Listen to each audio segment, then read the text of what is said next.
Bear Down Bears fans, another edition of the Chicago Bears podcast coming your way. Pat the designer, Jason McKie back in the building. The dynamic duo was apart for the bye week, but we back, baby. Yes, sir. Back. We need a dub, fresh off a dub. That we kind of lost the bye week, I guess, in a sense, right? Everybody in the NFC North won. Yeah, that's kind of a loss in the bye week if you're a Bears fan, but you're coming in with an opportunity to go up against a Washington team that seems a little bit banged up. We got to preview that Washington game. It is time to turn the page. I also want to talk with J Mack about the concerns. Of course, Jason McKie, sideline reporter for ESPN 1000 and former Chicago Bears fullback. Make sure y'all stay tapped in with my boy out here. Back when they wore leather helmets, you know. Listen, J Mack, they slowly trying to bring him back. Did you see what Illinois? Man, that was dope, right? That was awesome, man. That was dope. Come on, man. Stop the hate, bro. That was nice. I'm an Illinois tradition, fan, bro. Illinois fan. You knew guys. You knew guys, man. I love the helmet. I love the helmet because of the art and the detail that went into it more than I love the uniform. I don't need the uniform. You didn't have to bring that one back. Old school. You could have rocked that helmet with regular colors, dog. Tradition, man. That's the problem, right? You got NFL players, right, going to the games wearing all kind of crazy stuff. You got guys, and I can't even go into it. Never mind. That's a different pod. Okay, let's go. Well, we got to get J Mack's opinion on concerns around this Bears run defense. Does he think that how the run game has been going against the Chicago Bears is something to really be concerned with? All that and more on today's episode of the Chicago Bears podcast. Hit that like button, subscribe to the page. Let's jump into this Bears content, though, because I think a big topic of conversation around this Bears team has been the run defense. J Mack, you've been on the sideline for every single game outside of the London game. And even then, right, you got to see that TV view that really shows how the Bears are getting gashed. Yeah. But I really don't feel like the run defense is as big of a concern as some may. Now, this may be the fan aspect of it, but the conversation around this team has been, should they add something defensively to the team? Should they add something as far as a run stuffer, a run stopper to this team, or at least somebody opposite Montez Sweat, who the names that are out there, right? You know how good they are against the run. Myles Garrett, Max Crosby. Yeah. You know what those guys do to running backs in the backfield. If you can get one of them, get them. Like, I'm not mad at it. And also, it depends on what the price tag is for that team. Exactly. That's everybody knows that. You know what I mean, Pat?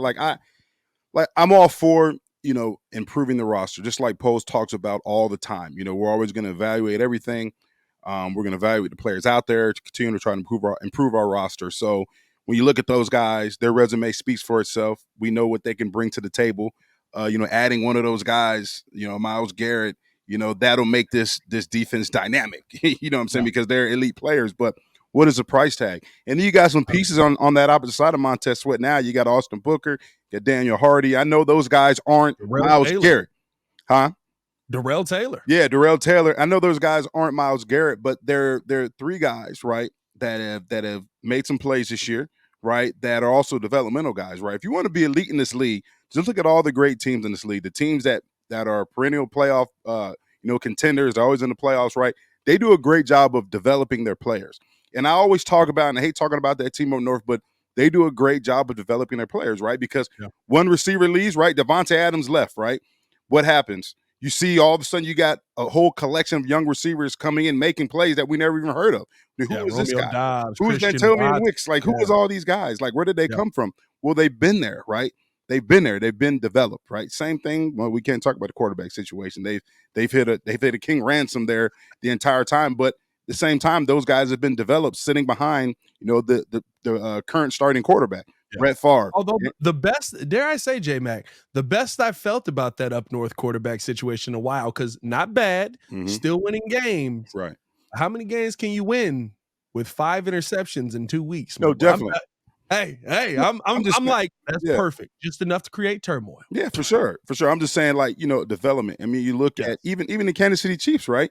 You lose Tyreek Hill. Yes, you still have Travis Kelce, but then you got Justin Watson's there. You have a couple guys who all of a sudden they're out there making plays. And don't get me wrong. Like, I know you got a transcendent quarterback, right? That's a multiplier, making those guys better. But at the same time, those are the guys running the routes and catching those passes. So if you want to spend and you feel like, it's They just worth gave it. him D-Hop too, J Mack. They just gave Well, him they D-Hop. just got him, but I'm saying before that, like even Yeah, even if yeah. you look at last year, right? They had no receivers and they still won the Super Bowl, right? Yes. Development, Pat, development. So Yes. if you want to give up a premium for Myles Garrett or anything like that, then I don't know. I just think you have a good collection, a trio of guys on the opposite side of Montez Sweat. Keep your draft capital. You know what I'm saying? See how we continue to improve this team. You want to stay young and develop and to continue to build the team that way. Here's my thing, right? I expect Ryan Poles to make a move. I do. I think Mhm. I described Ryan. I talked about this on the Morning Breeze today, over on the Windy City Breeze. I described Ryan Poles as cautiously aggressive. Yep. And I go back to that Matthew Judon deal that you wanted to get done. He was fine giving up the 3rd round pick for Matt Judon. Go get him. Yeah. We want our guy. How much money does he want? Well, we don't want to talk contract. This is kind of where he's at. Where are you at right now? Are you willing to pay that right now? We don't have that number. Can he do this? Mhm. I can't do that. We're not gonna make that move. Okay. I hate to do it, but I gotta let Matt Judon go, right? You gotta let him walk. And I think back to my favorite scene is like him in the draft room. He wants to trade up to go get Rome, which I'm glad he didn't, right? But Yeah. he's getting antsy. He's Yeah. like, it's my guy. I gotta get.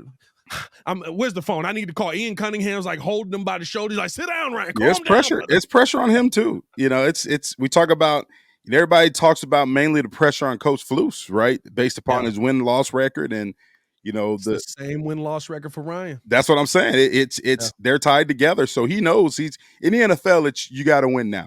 It's about what are you doing for me now, right? And they're gonna give you some time, to build and stuff like that. But Poles has had time.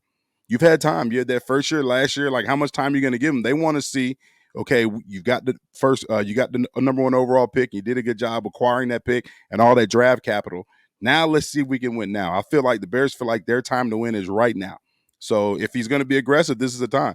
And if there's a guy out there that you want to get, hey, what is he willing to give up? What does that player want? Like you said, Pat, he was trying to get Matt Judon. I would have loved Matt Judon in the Bears uniform, but does the compensation, does it hurt the Bears in the future? You know what I mean? He's all about trying to keep this team competitive throughout every level of the offseason, right? Free agency, the draft, you know what I'm saying? All that stuff. He wants to be major players in all those aspects of the offseason, and he's not going to overspend or overreach for a player that's going to, put that in jeopardy in the offseason. I think here's my question to you, J Mac. Does it feel like, not to say Poles won't be aggressive one way or the other, but does it feel like it's a need when you look at how the running backs have run against the Chicago Bears? Does it feel like our run defense is so bad that you have to go out and add somebody? Because when I look at it, I see a lot of context to it. I see, yes, Chuba Hubbard, big numbers, but by the end of the game, one big run, he really didn't do that much against you, right? But you got some running backs coming up again. You got to face Monty. You got to face Jahmyr Gibbs. You got Brian Robinson Jr. coming up this weekend. James He's Conner a dog coming in up. that backfield. James You got Conner. James Conner coming up. You've got these names. Does it feel like a big enough of a need that you have to go out and address it this season right now? Again, I expect Ryan Poles to be cautiously aggressive, Right. but I also look at it and go, okay, but how much is he going to focus on what may be the only problem that this defense may have? By the way, it usually doesn't pop up as a problem in the red zone. Right. And if you listen to, and I know you were there, Flus's press conference today, I listened to it, and he talked about, there was a major emphasis on today's practice in terms of focusing in on the run game on both sides of the ball. So let's start defensively.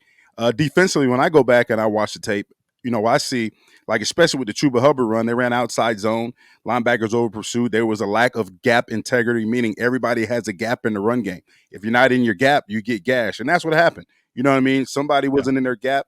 Chuba Hubbard did a great job of stretching that outside zone, sticking his foot in the ground, getting north and south. And there was an over pursuit from the defense, but there was not anybody in that gap that Chuba Hubbard found that crease and took it the distance. So that's what I see a lot of. Just you hear Flus talk about over and over again the details, right? Understanding where your fit is within this defense, what your role is in the defense. Well, everybody has a role in the run game. Everybody has a gap in the run game. If you get somebody out of their gap, you got two guys in one gap. Well, then there you see that big explosive chunk yardage play that we've seen here, throughout the first few weeks of this Bears defense. So I'm not really concerned. I think it's just continuing to focusing on the details, making sure you have an understanding and grasp of where you're supposed to be within this defense. The one thing, the one game I know we talked about it before we started the pod was look at that Colts game, right? Jonathan Taylor, he had some chunk plays, but they held him in check majority of the game.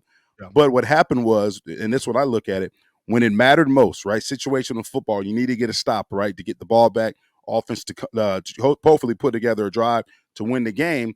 You couldn't get a stop. Jonathan Taylor and that Colts offensive line was able to grind that thing out, eat up a lot of clock, and to win the game for you. So that's, concerns that type of thing concerns me, right? When I really need to lean on my elite defense, can I lean on them to close out a game if necessary, especially stopping the run? But I think it's all goes back to just the details and fundamentals of these guys being in the right run fits and stuff like that. I even hear you on that, J Mac, but I think that Colts game is a great one to point to, right? The context of that game to me is, that not to say Jonathan Taylor did seal the game. He did run the football well in certain moments and was able to get those chunk plays. But it seems very coincidental with Caleb Williams turning the football over. Yeah. The defense getting you off the field, right? And then a wild call. I'm not gonna lie. I watched that one a couple times. You moved ahead. That's called a false start, ref. I'm still upset about that. Yeah. But a false start or a encroachment call on Darrell Taylor. Was that Darrell Taylor in the middle? I think that was right. An encroachment call on Darrell Taylor that puts Jonathan Taylor back on the field for him to get the opportunity versus that defense to close that game out. I think the context there is your quarterback and your offense and your special teams was putting your defense in so many bad situations that by the time you're going up against Jonathan Taylor at the end, you're naturally a little bit more gassed, and he's able to get more chunk plays that do end up sealing the game for you. For me, if I'm going to commit serious draft capital to something, or draft capital in general to something, because there's a lot of pieces, especially on this offensive line, that I think this Bears team needs coming up this offseason. I want to know that it's a problem that you don't have the personnel on your team to fix. Right.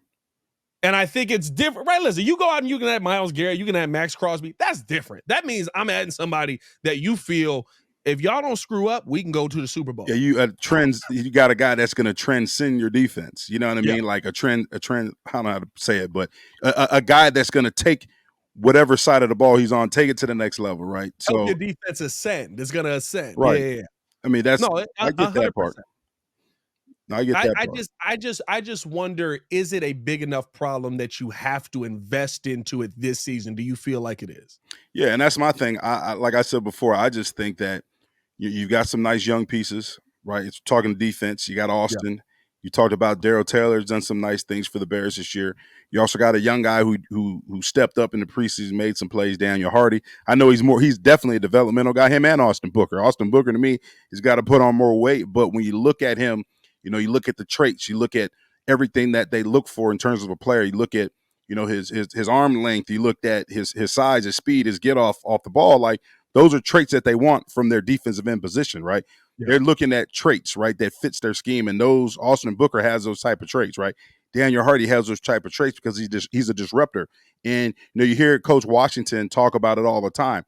They stop the run via the pass. They stop the run on the way to the quarterback. You know what I'm saying? So they want guys that can get upfield, right? They want guys that can create chaos. They want guys that can be disruptors, right? And as they're disrupting plays, getting upfield, they're going to stop the run. So I think you have young, and Darrell Taylor's another guy that fits that mold. That's why they brought him here.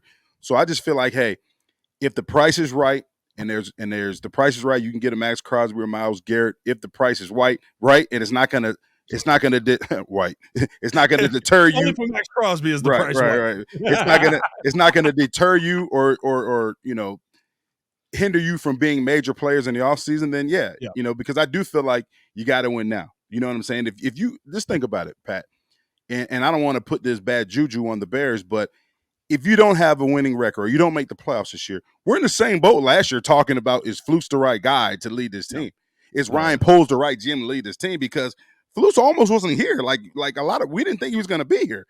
You know what I mean? And they didn't make the playoffs and they had a losing record. So with how competitive this NFC North division is, you can possibly have a winning record and not make the playoffs. You know what I'm saying? So, situationally and how these things going to play out, like, you're in a win now situation. So like you said, Flus being aggressive, being cautiously aggressive, I get that. But, I wouldn't be surprised if he does make a big swing and try to get somebody in here that can, like we said, transcend a defense or transcend this offense, right? Talk about interior to offensive line. We Yeah. still don't know the status of Ryan Bates. They came out and talked about the injury report today.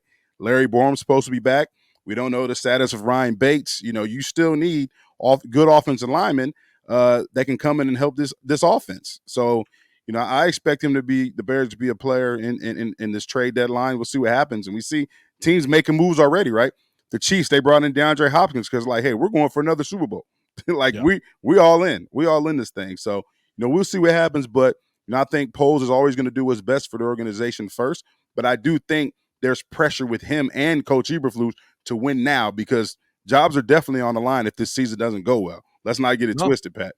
Yeah, 100%. Listen, especially if you don't, because with how the schedule's set up, and this is what's tough about it, right? I kind of did my run back, and I want to do that on this show. Probably after this week, we can do that next week Yeah. For the game. But like, I did okay, where do I feel confidence wise that this team is going to win? I had them 10-7 coming into the season. Do I feel like they can win more? And as I go through the schedule, I feel like we can split with everybody. I don't think you sweep anybody in this division. This division has a lot of teeth on it right now. But so I don't think you sweep anybody in this division. But where do I feel like win-wise they can get to? And I'm up to 11. I gave him an extra game. I think that Seahawks game may be one where you can get 12, but that Seahawks team is nothing to sleep at, and it'd be a lot of wins in a row if you're able to get to 12 wins on the season. And that's a situation where you do wonder when we're talking trade, does making that move for a Max Crosby, does making that move for somebody cheaper, right? A Trey Hendrickson, who may not cost nearly as much as one of those top guys just because of his age, a little bit older. Is he right? healthy? He's healthy. Trey Hendrickson is always kind of healthy. Yeah, he's probably back now. I thought he was banged. I mean, we'll have to get into that. But yeah, like you said, that's another guy who the price tag I don't think would be as high as a Myles Garrett or Max Crosby, but a guy that has a resume that's proven that can definitely transcend a defense because he has the ability to get to the quarterback, but also to be able to play the run. He's healthy, dog. Coming off multiple 2-sack games. Okay, here. good. Two against the Giants, 2 against the Browns. Good. I know early in the season I thought he was banged up, but hey, and he'll be cheaper than those two guys we've been talking about. So yeah. So my thing with all of it is you just wonder, are you going to look back on the season and go, if you added that guy, you got it. Yeah. If you added that guy, you got 12, you got 13, you got the playoffs, you've got and you're in these conversations now, right? We could kind of transition into this game, with the injury issues that the Bears have, coming into this one, especially with their secondary. These are the moments where you're starting to get to the games where it goes, hey, you can't lose this game. Yeah. And I think this Commanders, me and Shay talked about this on Monday. In my mind, I know it's early in the season, but this Commanders game is a must-win game for 2 reasons. One, the Commanders are going to be one of those teams that are going to be fighting for that last NFC North playoff spot. If you don't own the tiebreaker, you may be in trouble trying to get that last playoff spot to get in there, right? That number 7 spot. And number 2, this is one that I think if you don't drop the game versus the Colts, maybe you can feel a little bit better about, but you can't lose 2 of those games where now it feels like Marcus Mariota may end up playing in this game. They already don't have Jonathan Allen. They're a terrible pass defense. As far as their biggest strength is Terry McLaurin, who you've got the matchup advantage with, and Jalen Johnson, who has dominated Terry McLaurin. I get it. It's Sam Howell throwing him the football versus Jaden or Mariota, but still, Jalen Johnson has dominated that matchup. This is a game where you come in a little bit more banged up. Especially getting the news from Flus today about Kyler Gordon and Jaquan out as well. Jaquan Brisker. Yeah. Jaquan has not yet cleared concussion protocol. I would be shocked if he plays in this game with him not clearing concussion protocol. They were not practicing today. Their day-to-day. You get Larry Bourne back. You get Travis Homer, or you get the window open for them to come off of that 21-day IR, and I believe Larry Borum is going to be practicing today, so that's good to hear. You get Tyrique back too, which is huge. You're getting Tyrique, you get Tyrique Stevenson back as well, which is going to help you having that guy opposite Jalen Johnson. These are games you got to get. Here's the thing: when I look at this, right, and just looking at when you're forecasting the schedule, right, you got to think about, right. Flus talks about the winning formula, right. what is our winning formula? How are we going to win games, right? And you don't want to get ahead, but when you start looking at the NFC North, you start looking at, the DNA of all these teams. You look at how that team up north is built. You look at how Yeah. that Detroit team is built, right? They're built off toughness. They're built off grit. They find a way to win, right? Their offense is fueled and powered by the offensive line, right? You know what I mean? So what is our winning formula, right? Do we have the winning formula to go up against those teams? How are you going to beat the Vikings, right? You got to get pressure on Sam Darnold. You know what I'm saying? Yeah. Like, do we have the pieces we need to be able to execute and to be able to, you know, have that winning formula? And I think that's what they're looking at. You know what I mean? Like, this whole defense is predicated on pass rush, getting to the quarterback. That pass rush also negates the run because you're stopping the run, rushing the passer, right? Do we feel comfortable and confident in the guys opposite Montez Sweat? Do we Yeah. still feel confident that Montez Sweat can even get to the quarterback consistently, right? We had a guy make a jump in Javon Dexter, right? Javon Dexter's made a splash. He took care of his body in the offseason. He's made that sophomore jump last year, his rookie season. This year, he's more comfortable, understands the defense. He's playing faster. But other than that, Billings has done some good things. But other than that, do you feel confident and comfortable enough that, if Montez Sweat isn't producing, are we counting on that trio of guys opposite Montez Sweat? Is that the winning formula? Because this defense doesn't work without a pass rush. You know what I mean? So what's our formula to win on defense? What is our formula to win on offense, right? They're starting to find the formula in terms of how to use DeAndre Swift, right? They're starting to find a formula in how to find ways to scheme Cole Kmet open, right? They're finding a formula in which what makes our quarterback comfortable, right? We've seen Caleb, he talked about it today. As they go up tempo, he's more and more comfortable. He's locked in. He's playing faster, right? When the calls are in slow and the offense is not as fast and he's getting in and out of the huddle, he plays slower. The offense sputters a little bit. So what is the winning formula? Are you going to bring in guys that can enhance that winning formula, or are you just going to try to enhance that winning formula based upon you're executing better, working on your fundamentals and details? Those are all questions that they're asking themselves upstairs at Hallis Hall right now. When you look at this game, this was a major question for me because now, if Jaden Daniels doesn't play, a lot of people are looking at that and saying, well, it's not the test that you thought it was going to be because they're 5-2. It's not the test that you thought you were going to get. And you want to be battle tested heading into the season. But here's where I look at it a little bit differently and why it doesn't change my opinion of if you win this game, what happened. I know the defense is good. I don't have any questions on it. I watched this defense last year. I had that answer already. I watched this defense weeks 1 through 6. Say what you want, right, J Mack? These are NFL teams. It's not a cakewalk to just say, "Oh, I'm gonna just go out there and punch you in the mouth because you guys suck." Yeah, right.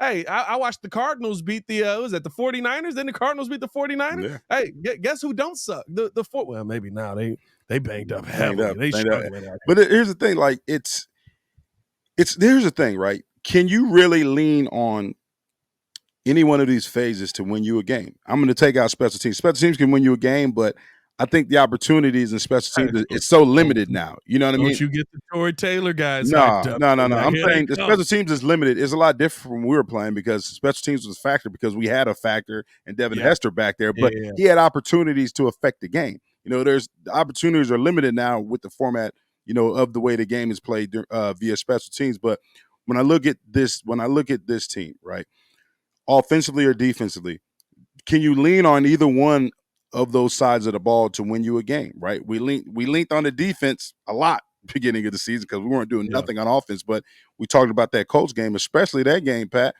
We had to lean on the defense because we were so inept offensively, especially in the red zone. And when we needed our defense to get a stop, to give our offense an opportunity to come back on the field to win a game, they couldn't get a stop. You know what I'm saying? So those are all the things that you got to look at, in terms of the trade deadline. And I'm talking about winning formulas and stuff like that. Like when you go back, and this is a great time. It was a great time during the bye week, and what a lot of coaches do, they go back and they self-scout. They go back and they say, okay, let's self-scout every situation that we've been in. Let's self-scout our offense in the red zone. Let's self-scout our defense in the red zone. Let's self-scout us in critical situations, third downs, third and short, third and longs. You know what I'm saying? Where are we deficient at? All right. What's out there? What can we bring in that can help improve our team to enhance this winning formula that we're going to need moving forward? Because Detroit, you better be tough because they're battle tested. They can win at home. They're going to find a way to win. They're going to find a way to win at home. They're going to find a way to win on the road, right? Yeah. Minnesota plays real well at home. They can score points. How are you going to beat them? And that team up north, they've had our number. How are we going to beat them? You know what I'm saying? So, and that's just within the division. You still got, we talked about Arizona. You still got, the Patriots. We say that should be a layup, but nothing's a layup in the NFL. Yeah. And that's my point, J Mack, right? Like I don't have a concern in this game as far as what the defense brings. Our biggest test, I think, was okay. The question we have is this offensive line going to hold up versus a better defensive line? Well, now we're coming into the game and there's no Jonathan Allen. Yeah. That was the big question. Okay, is Coleman Shelton going to be able to stop this behemoth of a man on the other side? Has this offensive line figured out? Well, now you don't have that guy in there. So now, there's still Deron Payne out there. Yeah, Deron Payne's still there. You don't a monster as well, but you don't have that guy that you think is that dominant defensive line that your offensive line has to figure out, or the pressure gets on Caleb, and how does he navigate that? But here's the thing, Pat. There's always the big name, and then there's always a no name looking to make a name. You know what I'm saying? Everybody was a no name until they made a name for themselves, right? So we sit here and say, oh, Jonathan Allen's out. Well, guess what? That guy right, who backed up Jonathan Allen is in the game. You know what I'm saying? He's trying to make a name for himself. So it's, I wouldn't look at that too much. Yeah, Jonathan Allen's definitely, the marked man on that defensive line. But somebody's going to step up and have an opportunity to make a name for himself, have an opportunity to affect the outcome of this game. And we know, this offensive line has been good the last few weeks, but we got to ask the level of competition. All right, we went against the Panthers and win against Jacksonville. You know what I'm saying? Yes, we can say we got things going, but have we got things going against a really elite defense? No, we haven't. But I think that's the thing, right? Has that question changed at all for this game? Once Jonathan Allen was out, I think that question of the defensive intensity picked up. Well, I'm not going to say that. It's still a better defensive line than what Jacksonville has. It's still a better defensive line than what Carolina has. It's still a better defensive line than what the Rams were able to put out there against us that week. Well, no, let me take that back. Look at the left tackle. What you said, J Mack? Well, look at the left tackle. That's what I'm saying. That's what I'm saying. And you got to go out there and win the games you're supposed to win, right? Yeah. We don't control who's in and out of lineup. It's not our fault. We line up and play. We get a win. A win is a win in the NFL. But at the same time, right, my thing is, everybody's talking about, I don't want Jaden Daniels to play this week. It's going to make the game easier for the Bears. I want him to play. Why? Because I want to see, are we contenders or pretenders? You know what I'm saying? Yeah. This is an opportunity for this defense to go up against a quarterback that's in a groove right now. Yes, he's a rookie, but he's not playing like one.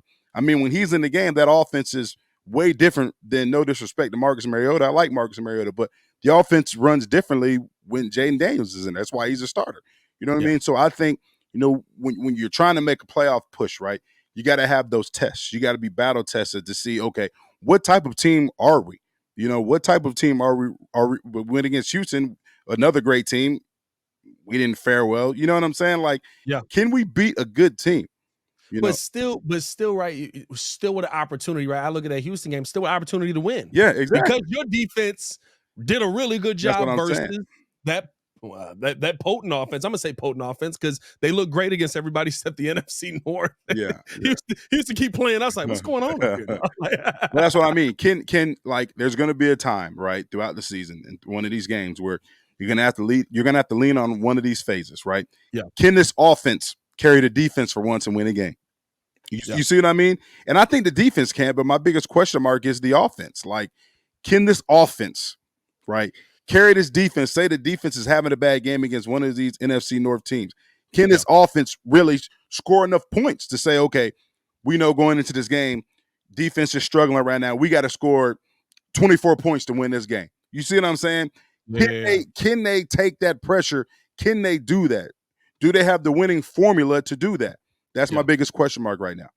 No, 100%. And by the way, I do want to address this because I have a platform to do it. To all the Commanders fans out there in my DMs and in my first, I didn't even know y'all existed. You make a lot of friends, man. You got a lot of friends, man. I didn't even know Commanders had fans. You know what I mean? A lot of friends, man. I've watched bad Bears teams. Soldier Field be packed. Yeah, I mean, it'd be a little empty. You can when them say that teams be because struggling. you don't have to go to DC on Saturday. I respect all you guys. I'm being DC. I respect all you guys. Don't listen to Pat. Hey, I know I'm you just guys saying. got fans, man, and they're I'm just passionate saying, fans. they showed up magically out of nowhere. But here's my thing. This is my point that I want to make. Everybody's saying we said hurt Jaden Daniels. Mm-hmm. Nobody said hurt Jaden Daniels. Right. In fact, multiple times we said don't cheap shot him, don't play dirty. Although Shea did say take him out of the game. I guess Shea maybe said hurt Jaden Daniels. But I think the point that he was making is, and the point that I was making for sure, Jaden's going to give you a shot at them ribs. Take the shot. Yeah, I mean, it's just like a boxer, right? A boxer gets a boxer, right? A boxing match, you get cut on the eye, right? When I'm throwing that jab, I'm targeting that cut over that eye. I mean, that's how it goes, right? Just like J Mack, when you was playing, dog, like if you knew you had a defender that had, the knee was a little gimpy, you gotta set the block. The part of the part of making a game plan, right, against your opponent, you study your opponent to find weakness, to find tendencies, to find some type of way I can gain a competitive advantage, right? We talk about the Bears' run games, right? The run game in terms of them giving up explosive plays, right? We got to find ways to take advantage of their deficiencies. So who's the weakest link? What's the weak side? Are we going to run a Montez? Are we going to run it Darrell Taylor? You know what I'm saying? Like, which corner are we going to challenge? We're going to challenge Jalen Johnson. We're going to challenge Tyrique Stevenson. If Tyrique's not in there, you know what I mean? Like, that's the part of the game. All I said was, listen, the ribs a little tender. Sometimes you got to throw them back in the oven. Yeah. You know what I mean? You toughen them up. I ain't say kill them. I just say, take him out for the season. I hope he plays. I want him to play, man. I want him to play too. I want him to play. I want to see this defense go against. Selfishly, I want to see him play because I think he's definitely a huge talent, a lot of potential. So I want to see him play, but also want to see him play against. I want to see him play against our defense. I want to see how our defense plays against him. I want our defense because I think the thing is, and we got to get about it. I think the thing is, the NFL is a copycat league. Our defense could be the defense that shows the Steelers, the Eagles, and all of that, right? Oh, this is how you go out there and you actually take advantage of Jaden Daniels. Because listen, a lot of passes to the right side. Yeah. Say what you want. It's a lot of passes over here. They're talking about the matchup, the potential matchup if it happens between Caleb and Jaden Daniels, but the real matchup is Coach Eberflus going against Cliff Kingsbury. I mean, that's the matchup. That's the chess match right there. Like, that's the game right there. And what type of scheme is Kingsbury gonna design if Jaden Daniels ain't in there? Because Flus can make the adjustments. That's one thing I'm not going to question is Flus's ability to call it, to be a defensive coordinator, to call plays and make adjustments at halftime. We've seen that all year. Offenses had success the first half. Flus goes in, makes the adjustments, and then what happens? The offense is on the back of a milk cart in the second half. You know what I'm saying? So that's the matchup I'm looking forward to seeing, how Cliff Kingsbury plans on attacking this defense. But how does he plan on attacking this defense if Jaden Daniels is in the lineup? And how does that change if Marcus Mariota is in the lineup? That's what I'm looking forward to see, that chess match right there. 100%, 100%. I can't wait. I'm still excited about this game. It's a little less if Jaden don't play, but I'm still excited about this game because this is you going up against a 5-2 team, and whatever you want to say about it, they coming off a massive win. You got to go out there and still get the job done versus them. J Mack, appreciate you coming through as always, my guy. We appreciate you, the listener, taking the time to listen to the pod and tapping in with us over here on the YouTube side as well. Hit that like button, subscribe to the page, leave a 5-star review. Y'all know what to do. For Jason McKie, it's your boy Pat the Designer, back at it again. We'll be back tomorrow up at Hallis Hall with Courtney Cronin. Y'all stay safe out there, Chicago. Bear down. Bear down. Peace.